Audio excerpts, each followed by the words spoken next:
देश में जिस भेष में जिस परिवेश में रहूं, नमो अरिहंत नमो अरिहंत नमो अरिहंत कहूं। जिस साने से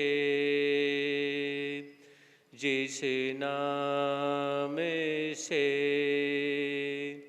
जिस जाने में रहूं, नमो अरिहंत नमो अरिहंत नमो अरिहंत कहूं।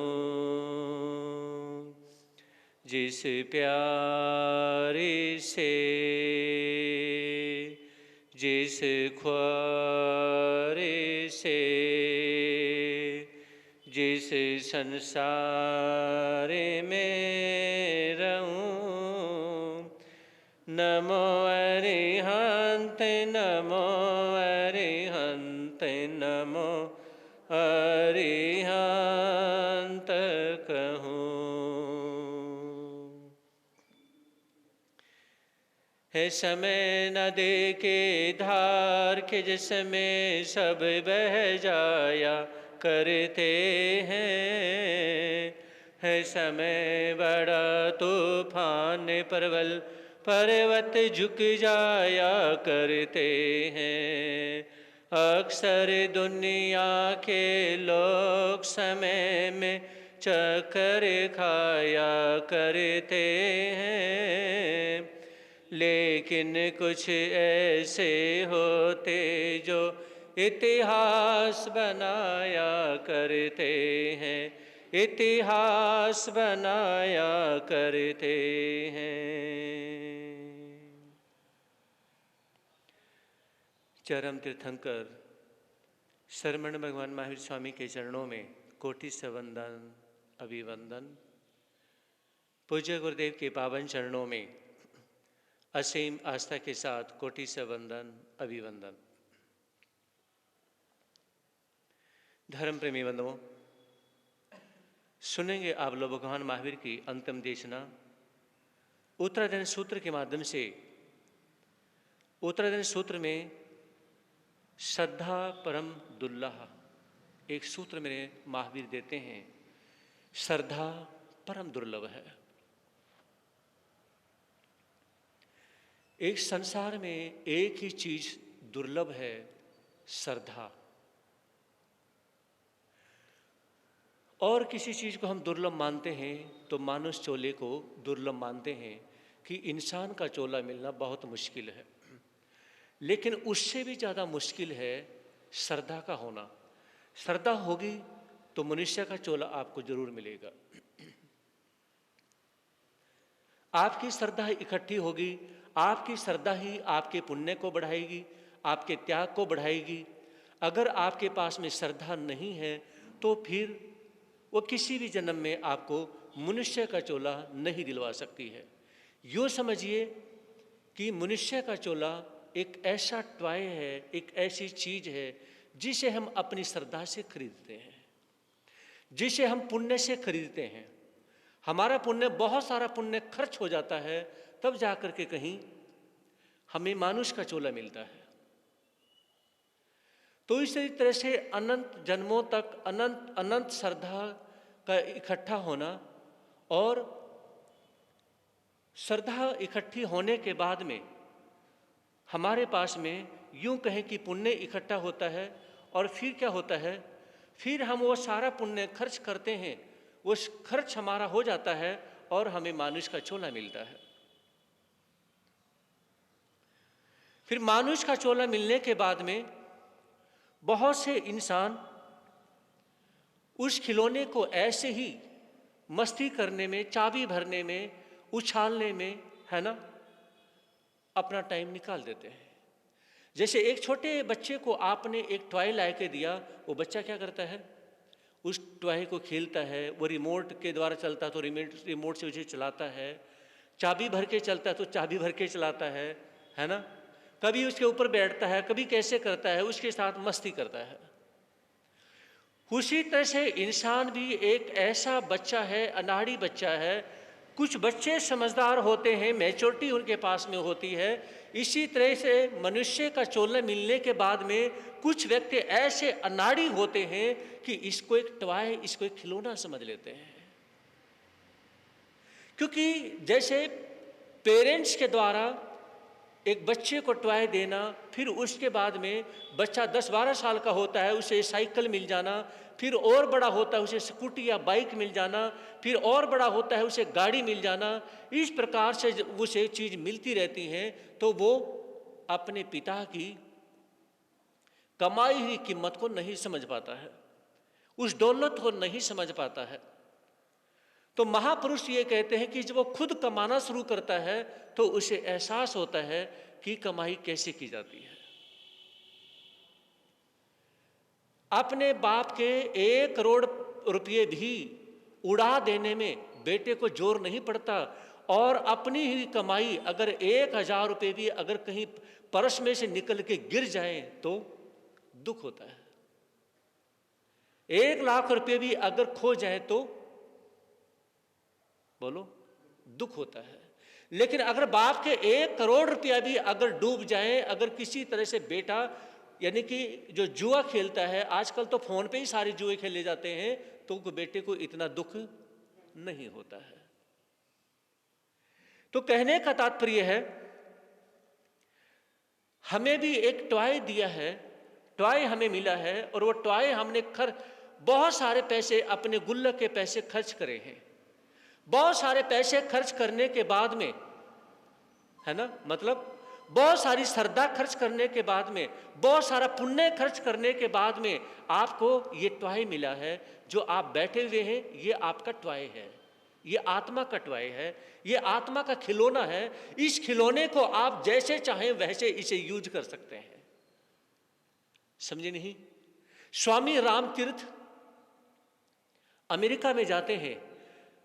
एक भक्त ने कहा कि स्वामी जी, मैं आपको अपने घर पे लेके जाना चाहता हूँ, मैं चाहता हूँ मैं आपकी बहुत सेवा करूँ, आपको खाना खिलाऊँ, आपको वहाँ पे लेके जाके आपकी खातिरदारी करूँ। इस प्रकार से एक जो अमेरिकी युवक जो था ना, वो स्वामी रामतीर्थ को लेकर के जब जाते हैं तो जैसे ही अंदर एंट्री करने लगे तो वहाँ पे लिखा हुआ था, गुड इज नोवेयर, परमात्मा कहीं नहीं है।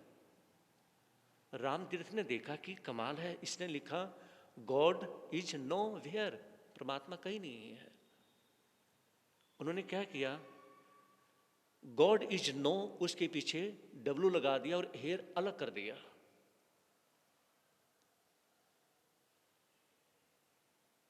परमात्मा यहीं पर है। वो अमेरिकी युवक देख रहा था, और फिर जब लिख दिया स्वामी रामतीर्थ ने, तो अमेरिकी युवक कहने लगा कि स्वामी जी ये आपने क्या कर दिया, मैंने लिख रखा था कि परमात्मा कहीं नहीं है और आपने लिख दिया कि परमात्मा यहीं है। क्या आपने परमात्मा को देखा है? मैंने तो नहीं देखा, आपने देखा है। ये किसने कहा? अमेरिकी युवक ने कहा। तो स्वामी जी कहने लगे, एक गिलास दूध मिलेगा? कहा कि जी हाँ जी मिलेगा, आपकी सेवा करने के लिए तो मैं आपको अपने घर पे लेके आया हूँ, 1 गिलास के आप जितना से उतना मिल जाएगा। तो स्वामी जी ने 1 गिलास दूध मंगवाया और उसमें उंगली डाल करके उंगली घुमा रहे।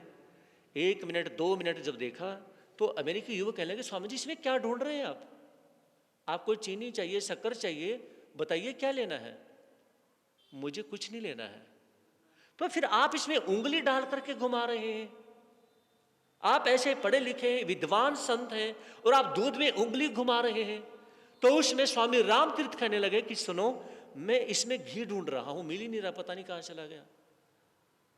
ओहो स्वामी जी, आप इतने बड़े विद्वान संत दूध में घी ढूंढ रहे हैं?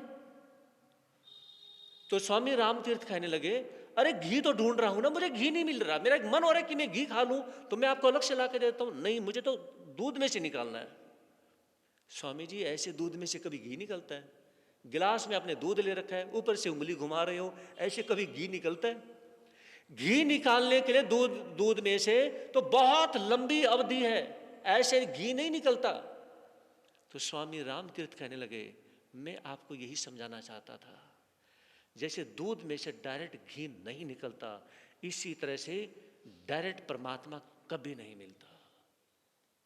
डायरेक्ट परमात्मा कभी नहीं मिलता। दूध में से घी निकालने के लिए बहुत लंबी अवधि है, उसी प्रकार से उससे भी अनंत अनंत गुना लंबी अवधि परमात्मा को पाने की है। जब दूध में से इतनी जल्दी से घी निकाल नहीं सकते हैं, उंगली घुमाने से घी नहीं निकलता है, तो एक बार यानी कि आपने हाथ जोड़ लिए, आपने मंदिर में मत्था टेक लिया, उससे भी परमात्मा नहीं मिल सकता है। इतना सा करने से परमात्मा मिल गया।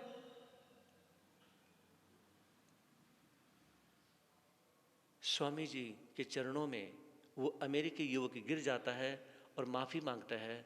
उन्होंने कहा कि स्वामी जी, आपने जो मेन गेट पे लिख दिया है ना, अब हमेशा वही रहेगा, परमात्मा यहीं पर है।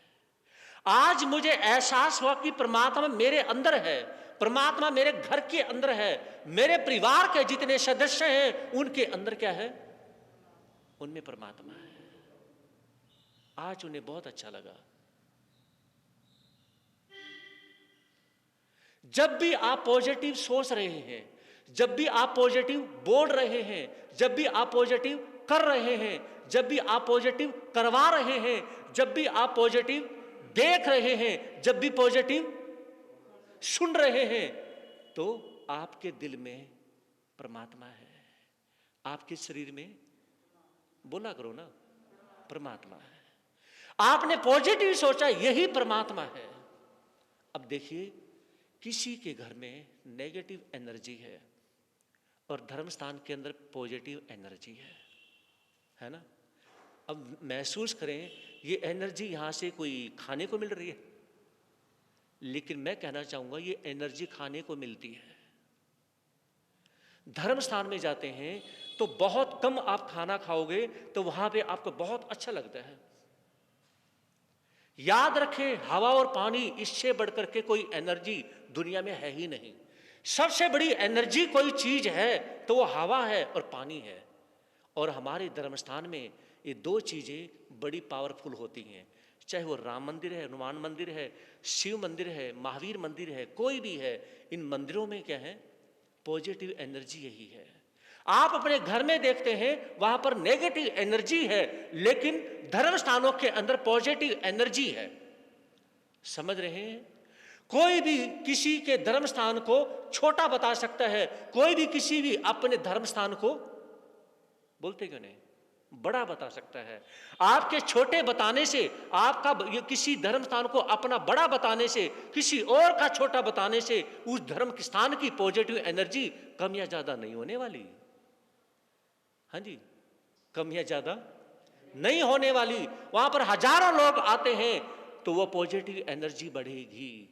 पॉजिटिव एनर्जी भी बढ़ाने वाले आप लोग ही हैं। आप ही कहीं की खत्म करते हैं, आप ही हैं जो कहीं की बढ़ा देते हैं।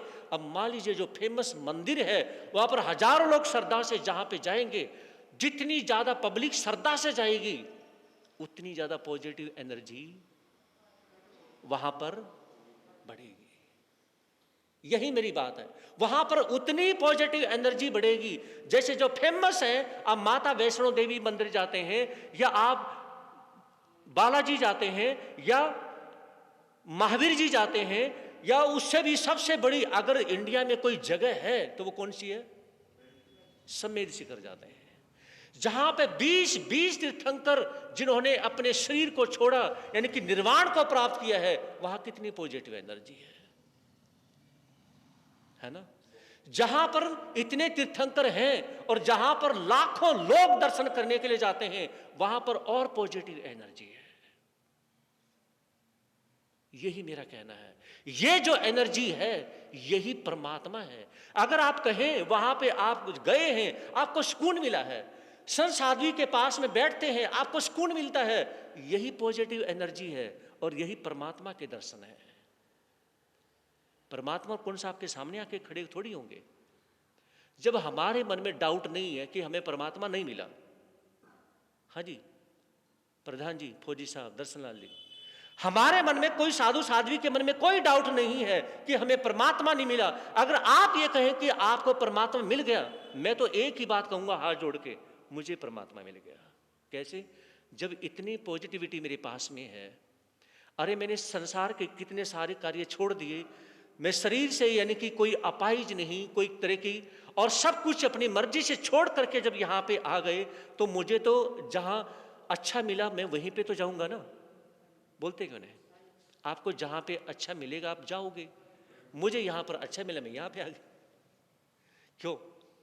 तो ये आपके ऊपर डिपेंड करता है कि आप कितना अच्छा सोच रहे हैं, आप कितना अच्छा ग्रहण करना चाहते हैं। ये आपके सोचने पर और आपके ग्रहण करने पर डिपेंड करता है।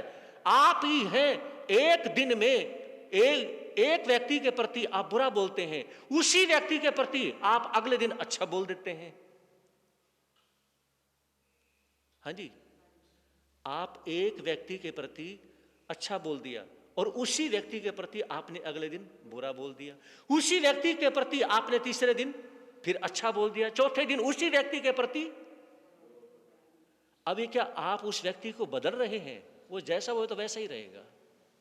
आपकी सोच में एक दिन वो इंसान बुरा हो गया, एक दिन आपकी सोच में वो अच्छा हो गया, फिर तीसरे दिन बुरा हो गया, चौथे दिन फिर अच्छा हो गया। वो इंसान नहीं बदल रहा, आपकी सोच बदल रही है।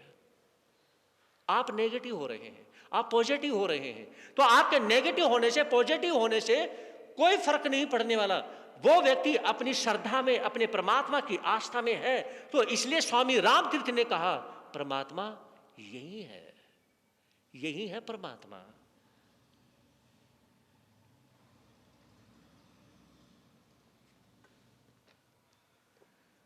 जिन धर्म के प्यारे लोगों, ये सुन लो अमर कहानी।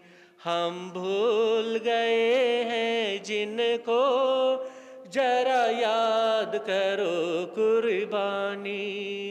जिन धर्म के प्यारे लोगों, ये सुन लो अमर कहानी। हम भूल गए हैं जिनको, जरा याद करो कुर्बानी। तारा।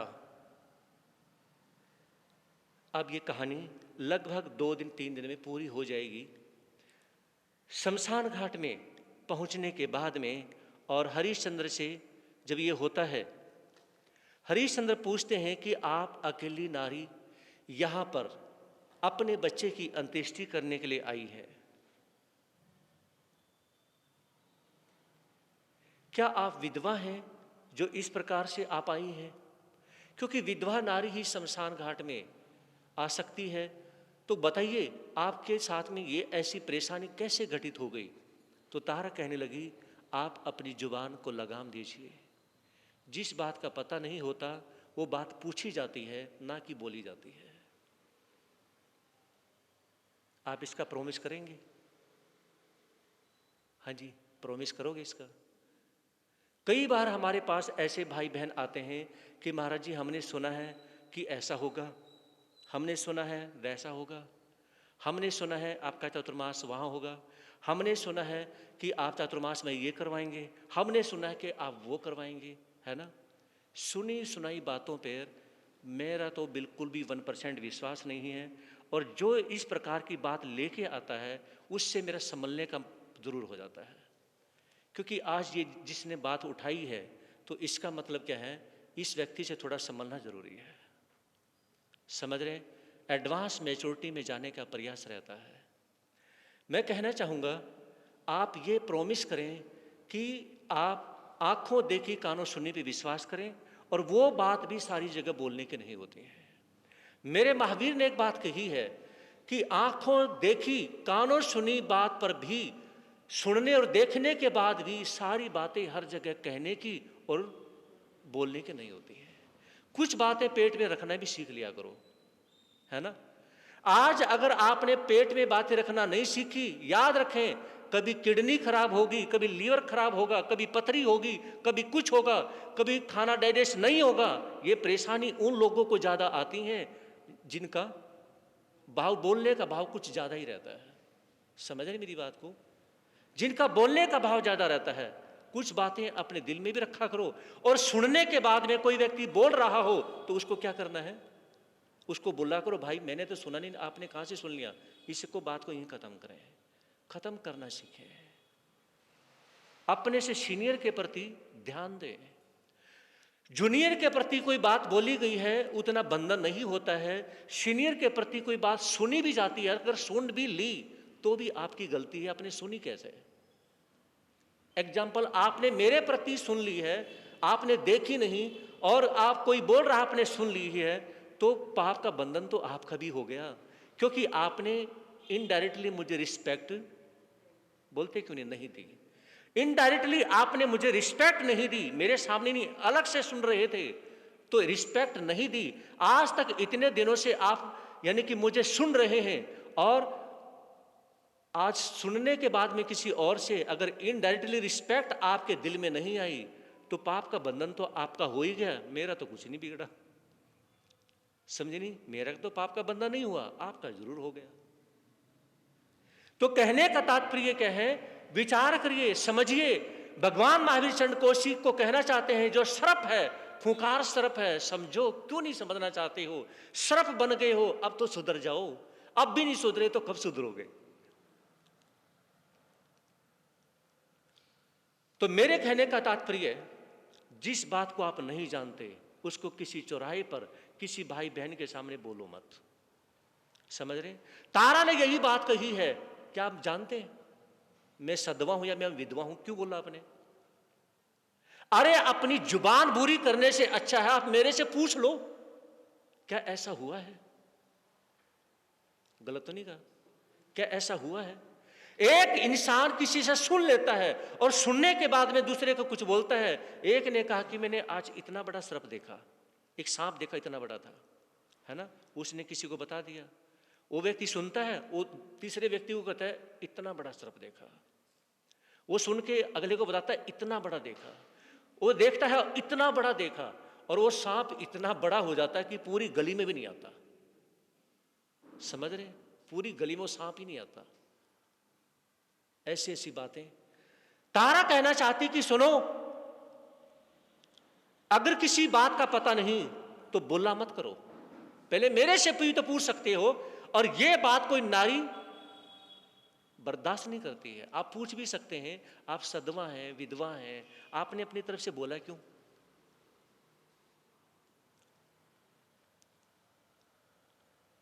तो उसमें तारा को गुस्सा आ जाता है, और वो गुस्से में क्या बोलती है जरा विचार करिए, क्योंकि ये बात तारा के सीने में गोली की तरह लगती है। सदवा नारी कभी विधवा की भाषा को नहीं समझना चाहती है। सावधान मरगट के रक्षक क्यों कलुषित जिव्या करते, बिना किसी को जाने बूझे क्यों असत्य निंदा करते।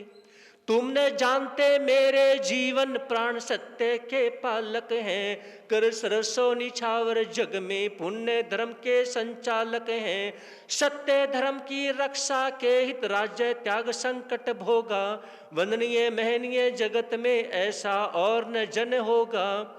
मुझको मेरे स्वामी ने किस संकट में पड़कर छोड़ा, पर के हाथ सौंपते मुझको कैसे अपना मन तोड़ा। आता है जब दृश्य याद वे दुख भयंकर होता है, घंटों ही दिल तड़प तड़प कर सिसक सिसक कर रोता है। तो उसमें तारा कहने लगी, सावधान मरगट के रक्षक, अपनी जुबान को इतनी कलुषित मत कर। अरे बोलना ही है तो इतना तो खोपड़ी में दिमाग होगा, विवेक होगा तुम्हारे पास में कि इस तरह से इतना गंदा नहीं बोला जाता। और वही इंसान गंदा बोलता है जो बोलने के बाद में सोचता है, और जो इंसान बोलने से पहले सोच लेता है वो कभी गलत नहीं बोलता है। और एक बात कहूं, आज इस कलयुग में हम अपने शरीर से इतना पाप नहीं करते, है ना, जितना हम फालतू फंड की बेकार की बातें इधर उधर से सुन के और आंखों से कमेंट करके पाप कर लेते हैं और अपनी जुबान से बोल के पाप कर लेते हैं, है ना। आंखों से देखते हैं और आंखों से कमेंट कर देते हैं, और भी रॉन्ग कमेंट कर देते हैं, और अपनी जुबान से गलत बोल देते हैं। जिंदगी में ना तो कभी मांस खाया, ना कभी शराब पी, ना कभी बीड़ी सिगरेट पिया, ना कभी किसी को मारा पीटा शूट किया, कभी कुछ भी गलत नहीं किया। लेकिन एक इंसान अपनी जिंदगी में अपनी आंखों से इतना रॉन्ग कमेंट्स कर रहा होता है, अपनी जुबान से इतना गंदा बोल रहा होता है, जिसकी वजह से जिंदगी में इतना पाप कर लेता है। इतना पाप तो बस शायद कैसे हो ही नहीं सकता है, समझे नहीं। हर किसी को बख्शता ही नहीं है, बस एक बार सामने दिखाई दे जाए हर किसी की इज्जत उतारने के लिए तैयार होता है, हर किसी के कपड़े उतार के नंगा करने के लिए तैयार हो जाता है। और आज ये हर, चाहे कोई लेडीज है, जेंट्स है, हर कोई भी है, हर किसी को क्या है, हर कोई कपड़े उतारने पे लगा हुआ होता है। आंखों से रॉन्ग कमेंट करेंगे या जुबान से गलत बोल लेंगे, समझे नहीं। और ये सबसे बड़ी कपड़े उतारने वाली बात है। मैं कहना चाहूंगा, विचार करिए, थोड़ा सा कंट्रोल करिए अपने ऊपर। अगर कंट्रोल नहीं तो कुछ भी नहीं कर पाओगे जिंदगी में। तारा ने यही बात उनको कही है, अपने ऊपर कंट्रोल करना सीखो। तुमने मांस नहीं खाया, कुछ नहीं गलत किया, लेकिन जो तुमने बोला है वो बहुत गलत बोला है। और सुनो, मैं तुम्हें कहना चाहती हूं, तुमने अपनी जिज्ञा को कलुषित कर लिया है। और मेरे पति तो बहुत बड़े राजा हैं। आप क्या समझते हो? आप तो यहां पर मरघट के वासी हैं, आपको क्या पता धर्म क्या चीज है? आपको क्या पता जिंदगी क्या चीज है? आपको क्या पता पति और पत्नी का प्रेम क्या होता है? आप कुछ नहीं जानते। और मैं आपको समझाना भी नहीं चाहती, बताना भी नहीं चाहती, लेकिन मुझे जिस बात पर गुस्सा आया है वो बात मेरे दिल के अंदर चुभी है, मेरे सीने को पार कर गई है। इसलिए मैं तुम्हारे साथ कुछ गलत तो नहीं करूंगी, लेकिन इतना मैं कहना चाहती हूं, अपनी जुबान को लगाम देना सीख लो। तारा नहीं पता कि ये मेरे ही पति हरिश्चंद्र है। कहने लगी कि सुनो, सत्य धर्म की रक्षा के लिए जिन्होंने राज्य का त्याग कर दिया, कहा कि सुनो ध्यान से, तुम कहते हो कि तुम विधवा तो नहीं हो, तो सुनो मेरी बात। जिसने सत्य धर्म की रक्षा के लिए अपने राजपाट का त्याग कर दिया है, और जिसने मुझे हर तरह से स्नेह प्यार दिया है, मेरे पति जैसे पति तो कोई हो ही नहीं सकता। कहते कहते तारा इमोशनल हो जाती है। तुमने जिस मेरे पति पर उंगली उठाई है ना, अरे मेरे पति तो दूसरे के हाथों में, ब्राह्मण के हाथों में सौंपते सौंपते भी रो पड़े थे। जब मैंने अपने आप को बेचा था, मैंने ईमान को नहीं अपने शरीर को बेचा था, उसमें मेरे पति कैसे जी भर के रोए थे। मुझे पता है वो कितना मेरे से प्यार करते हैं, और आज तुमने ही उस पर उंगली उठा दी। वही इंसान बिना सोचे समझे बोल पड़ता है। जब आपको किसी बात का पता ही नहीं है तो 10 बार सुनो, 100 बार सुनो, जरूरी नहीं, फिर भी बोलनी जरूरी है। और कैसे वो घंटों घंटों तक तड़प तड़प के सिसक करके वो रोते थे, और आज मेरा दिल भी रोता है। जब ये सुना तो हरिश्चंद्र के शरीर में जैसे 11,000 वोल्टेज की बिजली पार हो गई हो, ऐसे सन्नाटा लगता है बुरी तरह से। और मन में विचार करने लगे, सत्य धर्म की रक्षा करने वाले तो एक ही राजा हरिश्चंद्र है, वो तो मैं ही हूं। विचार कर रहे हैं, वो तो मैं ही हूं। और क्या बोलते हैं, आपा खो बैठते हैं हरिश्चंद्र। आपा खोने के बाद में कहने लगे, हैं वह है कौन सत्य के लिए राज्य जिसने त्यागा, संकट में पड़कर हाथों तुमको जिसने भी त्यागा। बोलो बोलो जल्दी बोलो, कौन तुम्हारे प्रिय पति हैं? सुतपत्नी का परित्याग कर रहे रहे दृढ़ प्रण के प्रति हैं। क्या तुम ही हतभाग्य अयोध्यापति रानी तारा हो? क्या तुम ही ब्राह्मण के हाथों बिकी किंकरी तारा हो? तो हरिश्चंद्र कहने लगे, क्या क्या तुम्हारे पति ने सत्य की रक्षा के लिए अपने आप को बेच दिया? तुम्हारे पति ने राज्य धर्म का त्याग कर दिया और इस प्रकार से आंखें फटी की फटी रह जाती हैं। क्या अपनी पत्नी और अपने बेटे को छोड़ने वाले, धर्म की रक्षा करने वाले और राज्य का त्याग करने वाले तुम्हारे पति हैं? कहीं तुम अयोध्या की रानी तारा तो नहीं हो? कहीं तुम ब्राह्मण के हाथों पे बिकने वाली तारा तो नहीं हो? अब ये हरिश्चंद्र कह रहे हैं, क्या ये मृत शिशु उसी अभागे हरिश्चंद्र की संतति है? क्या सचमुची सूर्य वंश के गौरव की ये दुर्गति है? आज तुम्हारे एक वाक्य पर निर्भर जीवन गति मेरी, बोलो जल्दी बोलो देवी डोल रही है मति मेरी। तो हरिश्चंद्र कहने लगे, तुम्हारी गोद में पड़ा हुआ ये मृत शिशु, ये मृत बालक क्या रोहित है? क्या सचमुच सूर्य वंश की खानदान परंपरा का ये गौरव, ये मान सम्मान आज मिट्टी में मिलने जा रहा है? तुम्हारे एक शब्द पर, एक वर्ड पर, एक वाक्य पर मेरी जिंदगी टिकी हुई है। एक बार अपनी जुबान से सच्चा बोल दो, एक बार सच्चाई बोल दो। क्या देवी तुम तारा हो? देवी क्या तुम ही हो वो तारा? इस प्रकार से हरिश्चंद्र दिमाग का बैलेंस खो बैठते हैं। कहने लगे, बताइए क्या तुम तारा तो नहीं हो ना? तुम ही हो वो तारा जिसका बेटा रोहित आज शमशान घाट में मरा पड़ा है।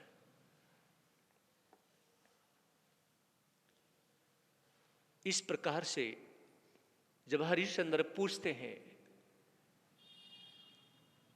तो तारा भी समझ गई।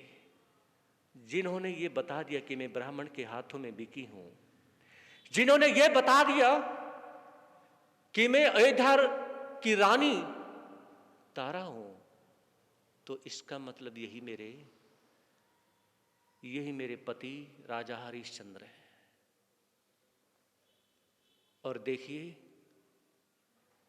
जब कोई सच्चे दिल से प्यार करता है, कोई नेचुरल होता है, कोई परमात्मा की भक्ति में जीता है, कोई अपने धर्म का पालन करता है, तो उसमें ये प्रकृति भी उनका साथ देती है। उसमें एक दूसरे को पहचान नहीं पाते हैं क्योंकि देखा नहीं है, लेकिन ये देखिए कि आकाश की बिजली चमकती है और इतनी जोर से चमकती है, लाइट होती है, उसमें दोनों एक दूसरे को देख लेते हैं, आंखों से आंखें मिल जाती हैं और देख लेते हैं कि ये मेरी पत्नी तारा है और ये मेरे पति हरिश्चंद्र हैं। इस प्रकार से देखने के बाद में और उनका बेटा जो जमीन पर मृत पड़ा हुआ था, दोनों क्या हैं, अपने बेटे के ऊपर गिर जाते हैं, उसे चूमने लगते हैं, प्यार करते हैं। हरिश्चंद्र कहने लगे कि यही हमारा बेटा है। अरे जब आपकी गोद में जब दिया था ना, कैसे खेलता था ना, ये 8-9 साल का बालक था, कैसे हंसा खेलता हुआ आपकी गोद में मैंने दिया था, और आज जब इसका मुंह देखने को मिला है तो ये मृत पड़ा हुआ है। सोचा भी नहीं था कि अपने बेटे से मिलूंगा और इस तरह से, वो भी जीवित अवस्था में नहीं। जैसे मृत्यु नाश रही है मरघट के अंदर, मृत्यु ये कहना चाहती है, मैंने तुम दोनों से तुम्हारा बेटा छीन लिया।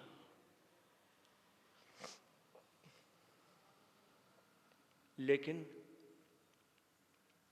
जैसे एक राक्षसी के रूप में मृत्यु खड़ी है, उसी समय एक और औरत आके खड़ी हो जाती है। कौन? जिंदगी। जिंदगी आके खड़ी हो जाती है और उसमें मौत से लड़ना शुरू कर देती है। तुम कौन होती इसे मारने वाली? मौत कहती है कि मैंने इस बच्चे को मार दिया है। जिंदगी कहती कि नहीं, इनके पास में वो धर्म है, इनके पास में वो कर्म है। ये पति और पत्नी अपने लिए नहीं जीते, ये पति और पत्नी किसी असहाय के लिए, दुखी के लिए, धर्म के लिए जीते हैं। अपने लिए इनकी कुछ भी नहीं है। जब तक मैं हूं, तुम्हारी हिम्मत नहीं कि तुम इस बेटे को मार दो। ये सेंस है मेरी। जिंदगी जैसे कहना चाहती है और जिंदगी और मौत आपस में लड़ना शुरू कर देती हैं। इधर से जैसे एक सेंस कैच करिए अपनी अंजलि में। मृत्यु कहना चाहती है कि मैंने मार दिया है, और जिंदगी कहना चाहती है जब सांसें बाकी होना तो उसे कोई मार ही नहीं सकता है। जा खोरा के साइया मार सके ना कोई।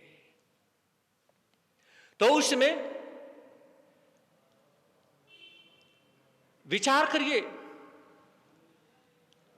हरिश्चंद्र और तारा दोनों रोते हैं, जी भर के रोते हैं, और दोनों बेहोशी की हालत में चले जाते हैं। बेहोशी की हालत में जाने के बाद में दोनों को होश आता है और दोनों विचार करने लगे, बेटा तो चला गया, अब क्या करना चाहिए? इसकी अंत्येष्टि करनी पड़ेगी।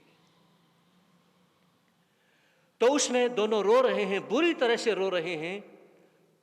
तारा अपने पति के चरणों में गिर करके कहती है, पतिदेव, आपने भी सत्य का पालन किया है, आपने भी और मैंने भी। चलिए अपने धर्म की रक्षा के लिए क्या हम अपने बेटे को जीवित कर सकते हैं? हमने भगवान की पूजा की है सच्चे दिल से, क्या हम अपने बेटे को जीवित कर सकते हैं? हरिश्चंद्र ने कहा, मैं नहीं कह सकता। भगवान की पूजा तो की है, सत्य की पूजा तो की है, कभी दिल नहीं दुखाया, कभी किसी तरह से गलत नहीं बोले, हम कुछ भी गलत नहीं किया, लेकिन फिर भी इस बच्चे को जीवित करना बहुत मुश्किल है। तारा कहने लगी, पतिदेव, मुझे दुख भी है, मुझे लज्जा शर्म भी आती है कि मैं आपसे कैसे आंखें मिलाऊं। हरिश्चंद्र कहने लगे, जो देवी होना होता है वो होकर के रहता है, कभी भगवान को दोष नहीं देना चाहिए। समझ रहे? ये बात यहां पर समझनी चाहिए। कभी भगवान को दोष नहीं देना चाहिए, कभी अपने धर्म को दोष नहीं देना चाहिए। अरे जो होना है वो आपकी किस्मत में लिखा है, आपके साथ होगा तो होगा, दुनिया और कोई ताकत रोक नहीं सकती है। इसलिए किसी को दोष देने से अच्छा है आप किसी के गुणगान कर सकते हैं, किसी के बारे में अच्छा बोल सकते हैं तो बोलिए। लेकिन जैसे मैंने पहले कहा था कि आज बिना सोचे समझे लोग, एक व्यक्ति किसी के बारे में बुरा बोल रहा है तो दूसरा व्यक्ति सुनता है और 10 को आगे सप्लाई कर देता है। 10 व्यक्ति सुनते हैं, वो आगे 100 को सप्लाई कर देते हैं, लेकिन कोई भी उस बात को खत्म करने वाला नहीं मिलता है। और किसी व्यक्ति के पास जितनी मर्जी अच्छाई हो, वो कभी आग की तरह नहीं फैलती, और किसी के बारे में गलत बोलते हो तो वो आग की तरह फैल जाती है। इसके बारे में कल आप फिर सुनेंगे। बोलिए समरण महावीर स्वामी की, आचार्य भगवान श्री शिव मुनि जी महाराज की, चमत्कारी बाबा परम सेवा भावी पूज्य गुरुदेव श्री प्रेम शिव जी महाराज की, उपाध्याय पर श्री रविंद्र मुनि जी महाराज की, सर्वधन दिवाकर श्री रमणीक मुनि जी महाराज की, प्रज्ञा मेरी श्री पूज्य गुरुदेव श्री उपेंद्र मुनि जी महाराज की, जैन धर्म की, श्री चत्तारी मंगलम सिद्धा मंगलम सौ मंगलम केवली प्रणतोधम मंगलम, चत्तारी लोगतमा रियंता लोगतमा सिद्धा लोगतमा सौ लोगतमा केवली प्रणतोधम लोगतमा, चत्तारि शरणं पवेजामि, अरिहन्ते शरणं पवेजामि, सिद्धे शरणं पवेजामि, साहु शरणं पवेजामि, केवली पणंतो धम्मो शरणं पवेजामि, अरिहंतों का शरणा, सिद्धों का शरणा, साधु का शरणा, धर्म का शरणा। ये चार शरण दुख हरण जगत में, और न शरणा कोई। जो भव प्राणी करे आचरण, उसे अजर अमर पद होगा, उसका सदा ही मंगल।